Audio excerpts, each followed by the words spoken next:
मत्ती अध्याय 11। जब यीशु अपने 12 चेलों को आज्ञा दे चुका तो वह उनके नगरों में उपदेश और प्रचार करने को वहां से चला गया। यूहन्ना बंदी गृह में मसीह के कामों का समाचार सुनकर अपने चेलों को उससे यह पूछने भेजा कि क्या आने वाला तू ही है या हम दूसरे की बाट जो हैं।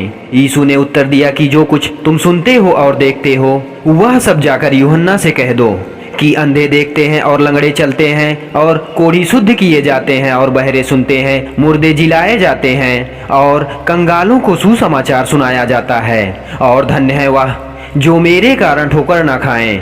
जब वे वहां से चल दिए तो यीशु यूहन्ना के विषय में लोगों से कहने लगा, तुम जंगल में क्या देखने गए थे? क्या हवा से हिलते हुए सरकंडे को? फिर तुम क्या देखने गए थे? क्या कोमल वस्त्र पहने हुए मनुष्य को? देखो, जो कोमल वस्त्र पहनते हैं वे राजभवनों में रहते हैं। तो फिर क्यों गए थे? क्या किसी भविष्यवक्ता को देखने को? हाँ, मैं तुमसे कहता हूँ, वरन भविष्यवक्ता से भी बड़े को। यह वही है जिसके विषय में लिखा है कि देख, मैं अपने दूत को तेरे आगे भेजता हूँ, जो तेरे आगे तेरा मार्ग तैयार करेगा।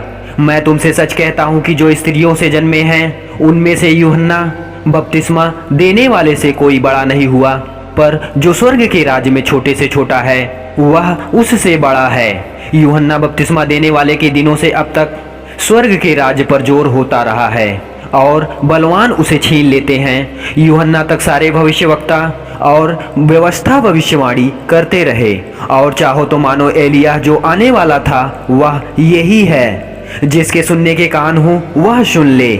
मैं इस समय के लोगों की उपमा किससे दूं?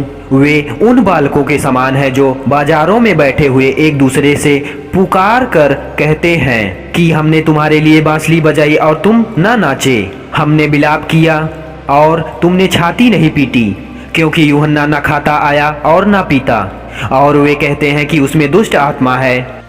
मनुष्य का पुत्र खाता पीता आया है, और वे कहते हैं कि देखो, पेटू और पियक्कड़ मनुष्य महसूल लेने वालों और पापियों का मित्र है। पर ज्ञान अपने कामों में सच्चा ठहराया गया है। तब वह उन नगरों को उलाहना देने लगा जिनमें उसने बहुतेरे सामर्थ्य के काम किए थे, क्योंकि उन्होंने अपना मन नहीं फिराया था। हाय खुराजीन, हाय बैतसैदा, जो सामर्थ्य के काम तुम में किए गए, यदि वे सूर और सैदा में किए जाते तो टाट ओढ़कर और राख में बैठकर वे कब के मन फिरा लेते। परंतु मैं तुमसे कहता हूँ कि न्याय के दिन तुम्हारी दशा से सूर और सैदा की दशा अधिक सहने योग्य होगी।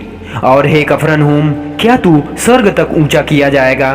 तू तो अधलोक तक नीचे जाएगा। जो सामर्थ्य के काम तुझ में किए गए हैं यदि सदोम में किए जाते तो वह आज तक बना रहता।